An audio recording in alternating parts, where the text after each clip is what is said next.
Muchachos, buenas tardes, ¿cómo están? Espero la estén pasando lo mejor posible. Y bueno, hoy vamos a retomar nuestras cápsulas de amparo.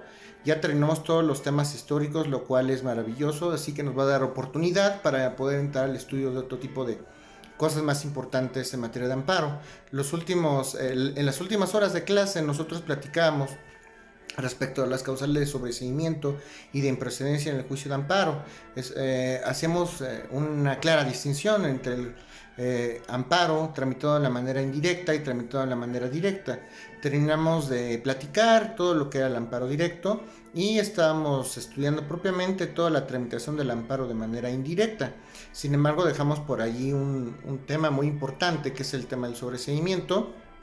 Ya platicamos que es sobreseimiento, no me detendré en eso, pero nos faltan las causas de improcedencia para el amparo como medio de control constitucional tramitado en forma de juicio. Entonces, el día de hoy vamos a dedicar esta sesión a hablar eh, del amparo indirecto como en su manera, en su manera indirecta, y también vamos a hablar de las causales de improcedencia. Recuerden ustedes que las causales de improcedencia del amparo se aplican tanto en la forma indirecta como en la forma directa. Estamos hablando de la improcedencia del amparo de manera general, tanto directo como indirecto.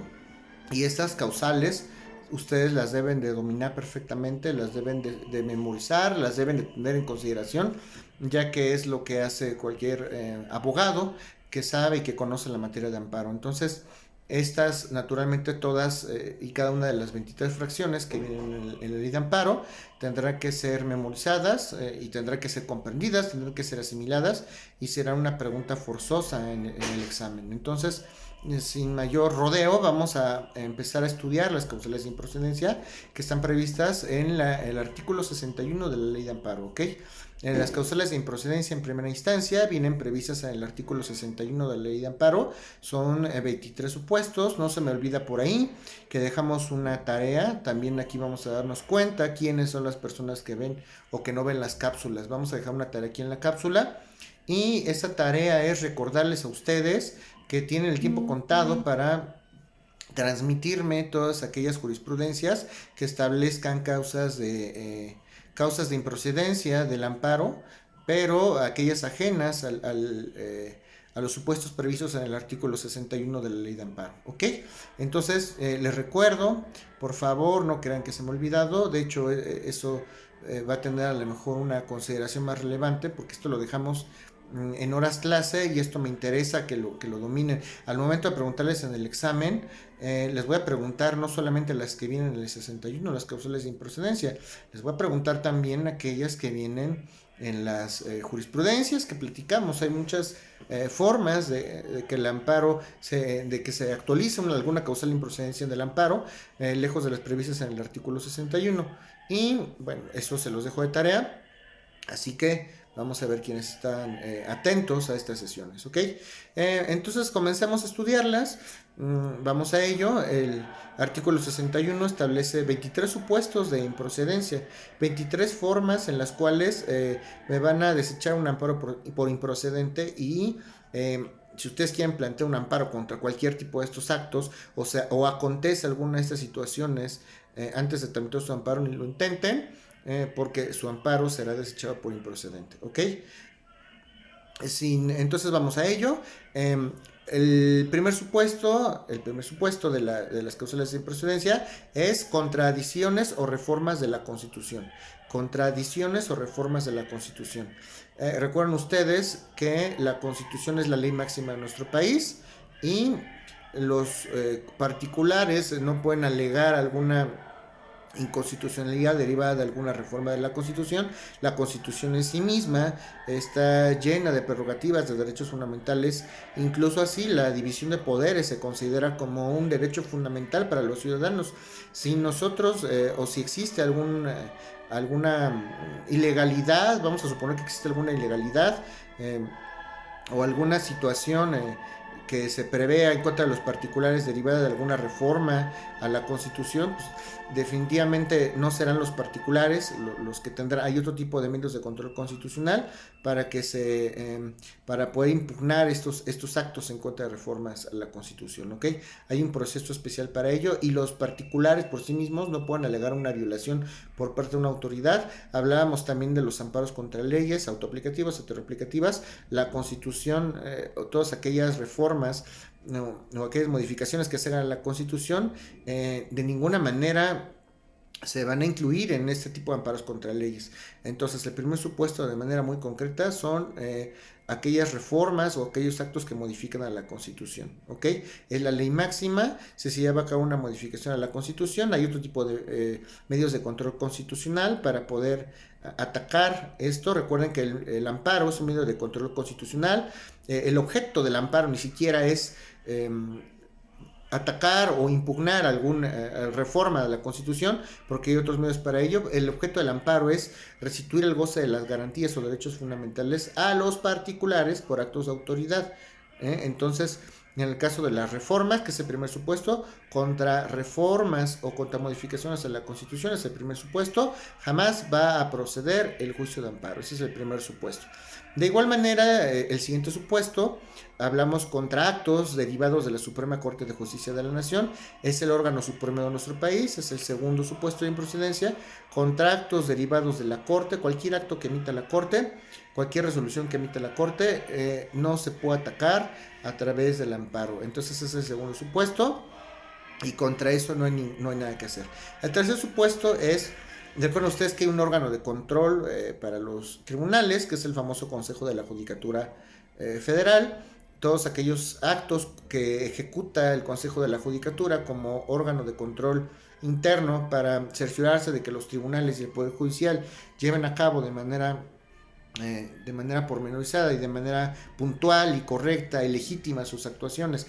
Entonces, ese tipo de actuaciones están dirigidas no para particulares. Los actos que ejerce o que ejecuta de pronto el Consejo de la Judicatura no van dirigidos hacia un particular, van dirigidos hacia los tribunales como un ente de gobierno. Entonces, los particulares, como por qué tendríamos que pedir amparo en ese sentido. Entonces, contra actos derivados del Consejo de la Judicatura no procede el juicio de amparo, y porque van dirigidos hacia otro ente, hacia una autoridad propiamente dicho, y así lo establece la ley de amparo, ¿ok? El siguiente supuesto son actos derivados o emanados o resoluciones derivadas del Tribunal Electoral. Contra cualquier resolución que expida el tribunal, ¿no? Ojo, porque hay otro supuesto diferente en materia electoral que más adelante ya trabajaremos. Pero contra resoluciones derivadas del Tribunal Electoral, por ser materia electoral, no procede el juicio de amparo. Entonces, cualquier situación que se derive de la contienda electoral no va a ser procedente el juicio de amparo, ¿ok? El siguiente supuesto es un supuesto especial. Estamos hablando de actos del Congreso de la Unión, de nombramientos. El Congreso de la Unión puede actuar por mutuo propio a través de sus representantes, a través de sus comisiones, y para ello se establecen nombramientos de funcionarios o de comisiones. Cuando alguna persona, algún ente de gobierno o algún funcionario público no le es ratificado ese nombramiento por parte del Congreso, estamos hablando de actos que son emitidos o ejecutados por el Congreso de la Unión, y al hablar del Congreso de la Unión estamos hablando del Congreso Federal, ¿ok? Entonces, cualquier acto derivado de algún nombramiento de alguna comisión o de algún funcionario derivado del Congreso de la Unión que no haya sido ratificado, cualquier nombramiento, cualquier acto derivado de algún miembro del Consejo del Congreso de la Unión que no haya sido ratificado, no es admisible el juicio de amparo. Vamos a pensar que el Congreso de la Unión quiere actuar a través de una comisión, y esa comisión tiene que actuar a través del nombramiento de un funcionario, pero ese nombramiento no está ratificado, pues contra esos actos ejecutados por el funcionario que no ha sido ratificado, no procede el juicio de amparo, porque prácticamente no se ha llevado la formalidad, no se entiende que lo haya hecho propiamente el Congreso, porque no ha sido no se han revestido esa serie de formalidades que se necesitan para que convalide las actuaciones del Congreso de la Unión. Entonces, este supuesto es concreto, contra actos derivados del Congreso de la Unión a través de alguna comisión o de algún órgano de este Congreso de la Unión por parte de miembros cuyos nombramientos no sean ratificados, el amparo deviene de improcedente, ¿ok? Esta a lo mejor puede ser algo confuso para ustedes, espero sus dudas, pero no es tan complicado, ¿ok? Por favor les voy a pedir que lo piensen, que lo razonen, porque no son a lo mejor supuestos que se pueden entender en un primer contacto. Si es así, por favor, ya saben, las vías de comunicación que tenemos están abiertas y adelante, ¿ok? El siguiente supuesto se da el amparo tramitado de manera directa o de manera indirecta es improcedente contra actos derivados de los tribunales colegiados de circuito. Recuerden ustedes que el Poder Judicial Federal se estructura hasta de abajo para arriba: los juzgados de distrito, los tribunales unitarios de circuito, los tribunales colegiados de circuito y arriba de ellos la Suprema Corte de Justicia de la Nación. Contra algún acto derivado de algún tribunal colegiado de circuito no procede el juicio de amparo. En primera instancia, porque los tribunales colegiados son los encargados de resolver y conocer amparos directos, ellos son los que conocen, y en caso de alguna controversia derivada de alguna interpretación de la ley, estará para ello el recurso de revisión que conoce la Corte en sí misma. Entonces, ya en sí mismo es un órgano de control constitucional y solamente quedaría jerárquicamente la Corte después de ello, y no hay ninguna actuación que se pueda atribuir a través del amparo, ni ninguna violación en contra de los particulares que se pueda reclamar a los tribunales colegiados vía amparo, ¿ok? El siguiente supuesto, volvemos otra vez con los actos del Congreso de la Unión. El Congreso de la Unión, es decir, el Congreso Federal, Cámara de Diputados, Cámara de Senadores, a través de su personal o de sus funcionarios públicos o de sus comisiones o de sus servidores públicos, ¿ok? Cualquier tipo de actuación del Congreso de la Unión referente al juicio político,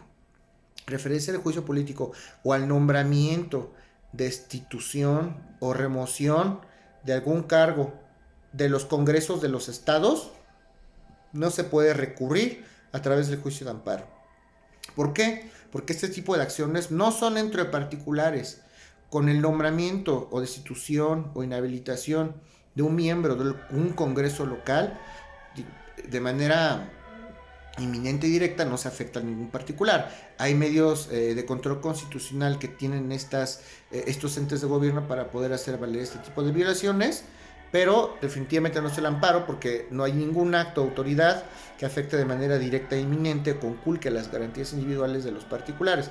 Entonces, también con el tema del juicio político, que toca conocer en ese sentido, en estas cuestiones, al Congreso de la Unión, contratos derivados, contratos ejecutados del Congreso de la Unión referentes al juicio político, no procede el juicio de amparo.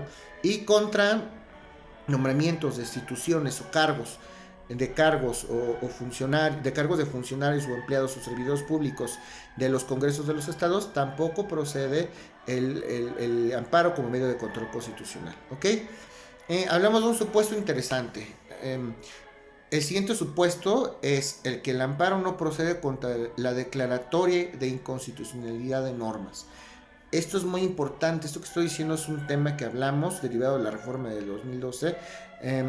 Recuerden que antes el amparo solamente era tramitado por aquellos particulares cuya esfera jurídica se veía vulnerada por actos de autoridad en ejercicio de sus funciones, y los efectos, en caso de que se conceda la protección constitucional o la protección del Congreso de la Unión, la protección del amparo a favor de los particulares, la protección de la justicia federal, los efectos solamente beneficiaban a aquella persona que tramitaba o que tramita o que hizo llegar su queja a través de los medios que establece la ley, a los tribunales competentes, a los juzgados de distrito. Si un particular considera que se le violentó o se le conculcó un derecho fundamental, tiene que acudir al tribunal y lo tiene que hacer valer. No es de oficio. El tribunal no trabaja de oficio en cuestiones de constitucionalidad. El particular que considera que se le violentó una norma tiene que acudir ante el tribunal competente para hacer valer a través del amparo esa violación a sus derechos fundamentales, ¿ok? Y esos efectos serán particulares. Recuerdan cuando hablamos de la fórmula Otero, que aquel personaje o aquel particular que hacía valer una violación, si se le concedía la protección de la justicia de la Unión, solamente beneficiaba a este y no a los demás. A través de las reformas que hubo en 2012 en materia de amparo, hablábamos de algunas cuestiones que eran erga omnes, algunas leyes que pudieran ser inconstitucionales en sí mismas, ya pueden ser declaradas de manera, pueden ser esa... la Corte, o que es la única que tiene facultades, pueden ser declaradas inconstitucionales por ser consideradas contrarias a la ley. Pero ¿quién las considera inconstitucionales? No hay un solo tribunal en el poder judicial federal, ya sean colegiados o ya sean juzgados de distrito, que pueda declarar en sí mismo una ley de manera inconstitucional. ¿Qué pasa si hay una declaratoria de inconstitucionalidad por parte de una ley y hay otro tribunal que no considera que es, que otro tribunal considera que sí es constitucional, sí está pegada a la legalidad? Entonces ahí tenemos un problema.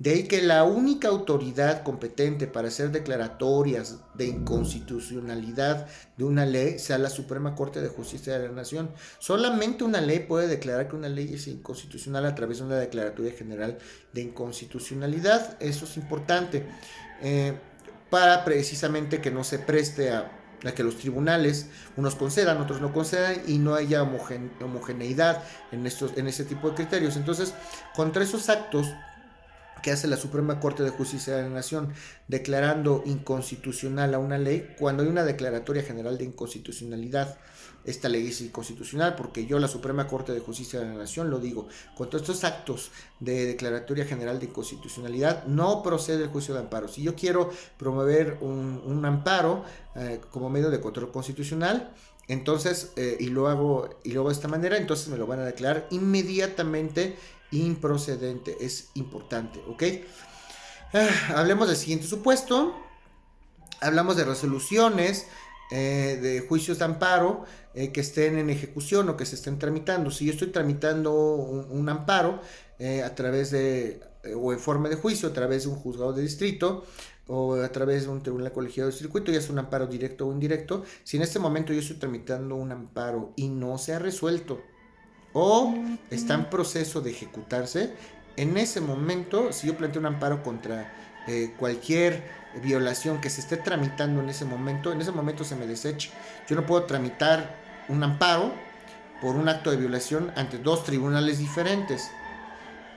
Entonces, si se está ejecutando, si ya concedieron el amparo y se está ejecutando, está en proceso de ejecutarse la restitución de esas garantías, si todavía no termina de ejecutarse ese amparo, tampoco va a ser procedente el juicio de amparo. Mientras se esté llevando a cabo y se esté tramitando el amparo, yo no puedo tramitar otro por los mismos actos. Es muy importante que lo sepan y así lo hacemos en ese sentido. De ahí que venga el siguiente supuesto: el amparo también es improcedente contra actos de autoridad que se estén tramitando o que se estén ventilando ante otros tribunales. Hay actos de autoridad. Si yo reclamo una libertad, una violación a mis derechos fundamentales, hablemos de una libertad de tránsito, y yo lo estoy tramitando ante el juzgado quinto de distrito en materia administrativa, entonces a él le tocará conocer y resolver en definitiva. Yo no puedo volver a plantear otro amparo por esa misma violación a esa misma libertad de tránsito frente o ante otra instancia jurisdiccional, porque ya hay una autoridad jurisdiccional que está conociendo en ese sentido, y así sería improcedente. También contratos, ya lo habíamos comentado, contratos que estén siendo ejecutados o contratos, vamos a suponer que a mí ya me concedieron el amparo, una persona le concedieron el amparo y se está ejecutando, se está... la autoridad ordenadora, las autoridades responsables, ya sea ordenadora o ejecutora, ya llevaron a cabo aquellos actos que ya la autoridad federal ordenó que se restituyeran. Contra esas ejecuciones derivadas del juicio de amparo, yo ya no puedo promover otro amparo, porque ya es un asunto juzgado. Contra actos que son materia del ejecutorio y del juicio de amparo, si se está llevando a cabo alguna ejecución en materia de amparo, ya me concediste el amparo, vamos a ver ahora cómo lo lleva a cabo la autoridad. Vamos a pensar que yo promoví un amparo contra una sentencia con la intención de que me emitieran alguna prueba. Estamos en proceso, estamos en vía de que la autoridad ejecute esa orden que le dio el Tribunal Federal. Vamos a esperar. El juzgado tendrá que emitir una nueva resolución, una nueva sentencia, valorando o no esa prueba. Vamos a ver si lo vuelvo a hacer. Como estamos en ese inter, como estamos apenas analizando, viendo de qué manera lo cumple, si lo cumple o no lo cumple, no podemos tramitar ningún amparo contra ninguna ejecución, porque todavía no sabemos de qué manera va a hacer caso, de qué manera va a dar pie. En ese sentido, la autoridad que tiene que resarcir esta violación constitucional, y tenemos que esperar, como todavía no es una situación firme, así lo tendremos que hacer, ¿ok? El siguiente supuesto de improcedencia del amparo es contra actos que no afecten directamente los intereses del quejoso. ¿Qué quiere decir esto? Si yo promuevo una violación y a mí no me afecta de manera directa e inminente, como yo no tengo una afectación, no existe ese acto de autoridad que vulnere de manera directa mi esfera jurídica, a lo mejor sí existe el acto de autoridad, pero si a mí no me afecta de manera particular, yo no puedo plantear el juicio de amparo. Eso naturalmente lo estudia el juzgador de amparo, lo estudia el tribunal competente al momento de resolverlo en definitiva, y si resulta al final que no hay alguna situación que afecte mis intereses jurídicos, en ese sentido no va a proceder el juicio de amparo, ¿ok? El siguiente supuesto es contra actos consentidos de manera expresa. Si yo de manera expresa consentí un acto de autoridad expreso que no da lugar a dudas de manera escrita, etcétera, etcétera, si yo de manera expresa consentí un acto de autoridad, no puedo alegar después que vulnera o que conculca mis garantías individuales. Si hay una aceptación directa por parte del particular cuya violación se está tramitando ante un tribunal, pues me lo van a desechar por improcedente, ¿ok? El siguiente supuesto son contra actos consentidos tácitamente. ¿Cómo consentiré yo un acto de autoridad tácitamente? Muy sencillo. Cuando tengo 15 días para plantear mi amparo, en ese sentido, si yo no planteo dentro de la temporalidad exigida por la ley, dentro de esos 15 días, pues la autoridad va a entender que yo consentí tácitamente el acto reclamado. Esto es muy importante, porque ese es el fundamento en la ley de amparo, por virtud del cual las autoridades al final desechan estos amparos que se plantearon fuera de tiempo. Si yo tengo 15 días para hacer mi demanda de amparo y presentarla, si lo presento el día 16, pues como tenía 15 días, la autoridad asume que yo consentí tácitamente ese acto. Entonces, prácticamente estamos hablando contra actos consentidos tácitamente, ¿ok? Porque lo hago fuera de plazo, ¿ok? Ahora, el siguiente supuesto es contra resoluciones de autoridades, no tribunales, como en el supuesto que dijimos anteriormente, contra resoluciones de autoridades en materia electoral, ¿ok? Una cosa es, un supuesto es contra actos derivados del Tribunal Electoral, que ya vimos ese supuesto, y otra cosa es contra autoridades en materia electoral. Si quiero plantear algún acto de autoridad o una violación derivada de algún instituto o de alguna autoridad en materia electoral distinta a los tribunales electorales, también me van a desechar mi amparo por improcedente, porque hay una ley especial y hay un medio de control constitucional específico para la materia electoral, ¿ok? El siguiente supuesto es contra actos consumados de manera irreparable. Contra actos consumados de manera irreparable. ¿Qué quiere decir? Que ya se llevó a cabo el acto de autoridad y ya no me pueden restituir el goce de mis garantías porque ya es de imposible reparación. Si yo quiero plantear un amparo contra un lanzamiento, y antes de plantearlo, o justamente al momento que lo ingreso, si yo lo planteo y volteo, ya están afuera mis cosas, ya me lanzaron, en la calle ya están todas mis cosas, ya se ejecutó el lanzamiento, ¿cómo me van a restituir? Si el acto ya fue consumado, ¿ok? Contra esos actos consumados de manera irreparable, si bien es cierto que se comete una violación a las garantías del particular, pero ya se llevó a cabo y no se pueden restituir de manera alguna, estas garantías individuales o estos derechos fundamentales o derechos humanos, tampoco es procedente el juicio de amparo o el amparo como medio de control constitucional tramitado en forma de juicio, y las autoridades inmediatamente lo declararán improcedente, ¿ok? El siguiente supuesto, nos vamos a referir a actos emanados de los tribunales judiciales, actos emanados de los tribunales administrativos o del trabajo, contra situaciones jurídicas y contratos consumados de manera irreparable.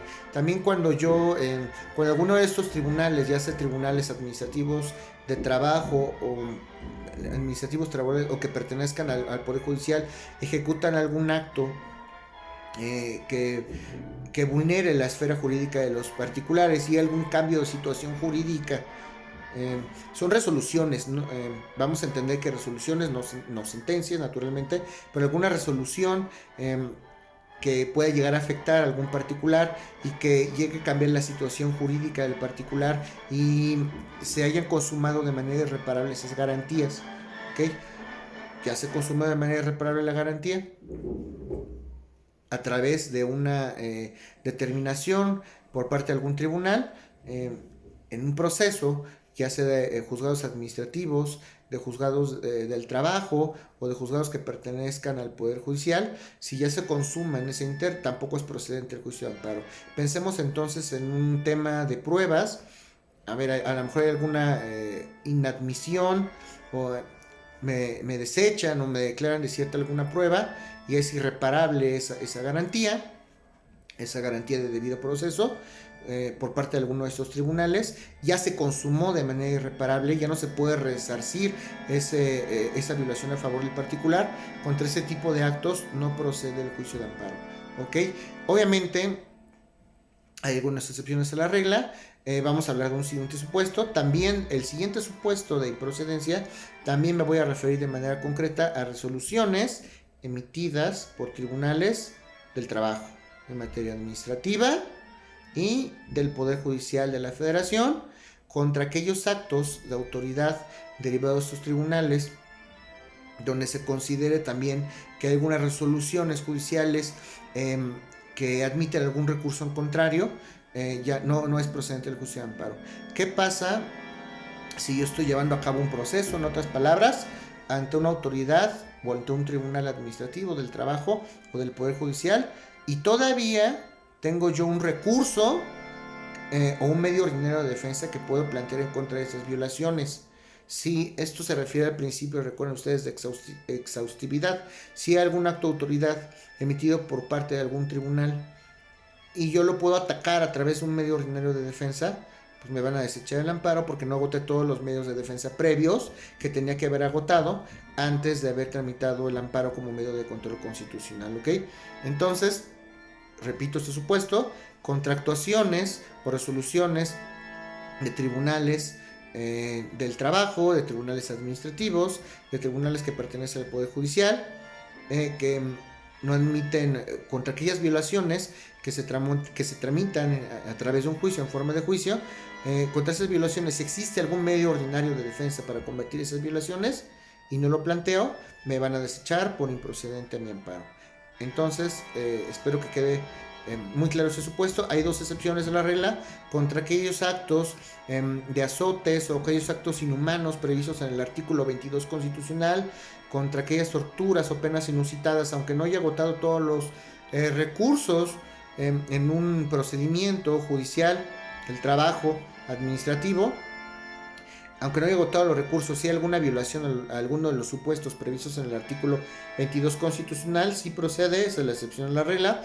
Y la otra excepción a la regla es contra órdenes de aprehensión y de reprehensión, que son, en ese sentido, cuestiones privativas de la libertad, o puede ser que también hay una persona extraña a juicio, una persona extraña en el proceso, se va a personar. Sabes que yo considero que tengo ciertos derechos que deducir en este juicio, yo no he sido parte, yo no he sido oído y juzgado, pero la resolución me afecta porque va a vulnerar mis derechos y me acabo de enterar que tengo conocimiento de este juicio. Hablemos de una tercería excluyente de dominio. Imagínense una persona que le van a embargar un carro, pero resulta que el carro no es de él, es un tercero, y el juicio va avanzado. y ese dueño de repente se entera que están rematando su carro, se apersona en juicio y aunque ya hayan pasado un cúmulo de etapas procedimentales, pues claro que tiene derecho a ampararse. Él no tenía conocimiento porque no era parte. Hasta ese momento se entera, conoce el acto reclamado y cuando conoce el acto reclamado, aunque ya hayan pasado una serie de acciones procedimentales, puede plantear el medio de control constitucional, como es el amparo. A ver, pues ¿por qué vas a rematar el carro? ¿Por qué lo vas a dar en pago? ¿O por qué vas a pagarle a esta persona con este vehículo si no era del deudor, era mío? Y entonces, si es procedente el juicio de amparo, esa es otra de las excepciones a la regla. Hablábamos entonces de estos supuestos. Y la última excepción a la regla es el auto de vinculación a proceso en el nuevo procedimiento o proceso penal. En el nuevo proceso penal adversarial, oral, acusatorio. En ese sentido, hay un auto de vinculación a proceso cuando la Fiscalía o antes Ministerio Público termina de conformar su investigación. Hay un documento por virtud del cual ejerce acción penal, que es el famoso auto de vinculación a proceso. Contra ese acto, contra el auto que emite la autoridad para iniciar el procedimiento, sí se puede plantear el amparo, ¿no? Esos son los 4 supuestos. Entonces los 4 supuestos son las excepciones. Voy a volver a repetir el supuesto para que les quede claro. Me parece que es un poco complicado. El supuesto va de la siguiente manera. Si yo, como particular, voy a reclamar una violación a algún derecho fundamental derivado de algún tribunal administrativo, del trabajo, del Poder Judicial, que admite algún medio ordinario de defensa, algún recurso, me van a desechar el amparo. Pero hay 4 excepciones a la regla. 1, contra actos previstos en el artículo 22 constitucional, que son la prohibición de penas inunsitadas. 2, contra situaciones o actos de terceros extraños a juicio. Si un tercero extraño a juicio se quiere apersonar porque consideró que violentaron algún derecho fundamental en su contra, lo puede hacer. 3, contra órdenes de aprehensión y de reaprehensión. Y 4, contra el auto de vinculación a proceso. ¿Ok? Terminamos este supuesto. Pasamos al siguiente supuesto de improcedencia. ¿Ok? Cuando se está tramitando algún medio ordinario de defensa, vamos a suponer que yo impugno una sentencia de primera instancia porque considero que es violatoria de mis derechos. Todavía tengo un recurso, que es el recurso de apelación. Si yo estoy tramitando la apelación y todavía no se resuelve, no puedo tramitar amparo. Entonces vamos a pensar que se está tramitando, todavía ni se resuelve la apelación, y en ese ínter se me ocurre tramitar un amparo, pues me van a desechar mi amparo por improcedente. Todavía no termina de resolverse tu apelación, no vamos a saber en qué sentido van a resolver, ¿no? Entonces, contra este tipo de actos que tienen pendiente de resolver algún tipo de medio ordinario de defensa, no procede el juicio de amparo.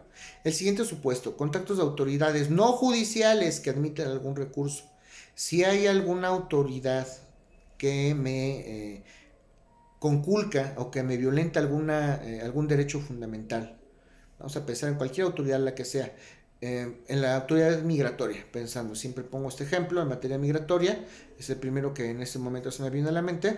Es una autoridad no jurisdiccional, no es un juez, pero que me afecta en mi esfera jurídica como particular. Si contra ese acto de autoridad yo tengo algún medio ordinario de defensa o algún recurso y no lo he agotado, se desecha por improcedente mi demanda de garantías. ¿Ok? Vamos a pensar que soy un extranjero y el Instituto Nacional de Migración emite un documento donde me está ordenando la salida inmediata del país. Yo tengo un recurso de revisión contra ese documento. Si antes de promover el recurso de revisión y después el juicio de nulidad, si antes de acudir a esos 2 vías yo planteo el amparo, me lo van a desechar por improcedente. Me lo desechan por improcedente. ¿Ok? Siguiente supuesto, cuando cesan o terminan los efectos del acto reclamado. Cuando cesan o terminan los efectos del acto reclamado. ¿Qué pasa si yo estoy reclamando, como les comentaba, un lanzamiento? Vamos a empezar un lanzamiento, hay un peligro inminente de que me lancen y de repente el juez, hay una orden de lanzamiento y de repente el juez por alguna razón revoca esa orden del lanzamiento. en ese momento, bueno, para empezar, los jueces y las autoridades no pueden revocar sus propias determinaciones a menos que el superior jerárquico lo determine.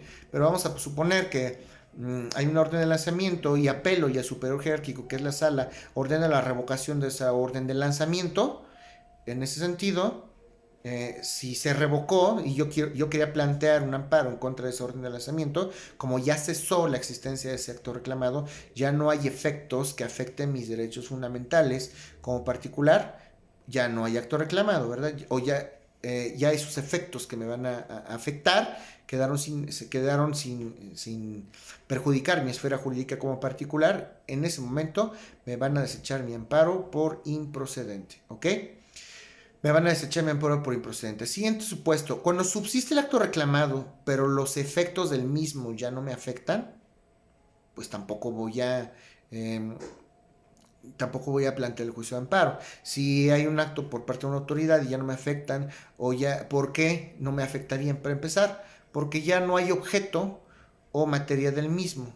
El acto que me reclamabas a mí como autoridad, ya no hay objeto de ese acto administrativo. Vamos a pensar en una multa, ¿no? Oye, a ver, existe una multa, pero esta multa es excesiva, no la estás calculando conforme a derecho. Quiero saber, o quiero que en este momento pedir la protección constitucional contra esa multa indebida calculada ilegítimamente.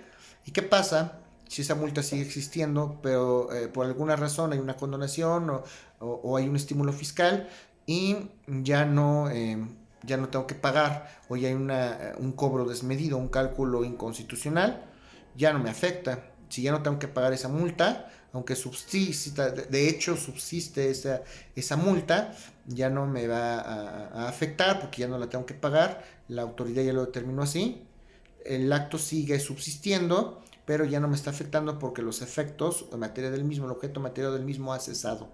Entonces, sí existe el acto, sigue subsistiendo el acto, pero los efectos en materia del mismo y el objeto y la materia del mismo ya no existe, y por lo tanto ya no me va a afectar, ¿ok?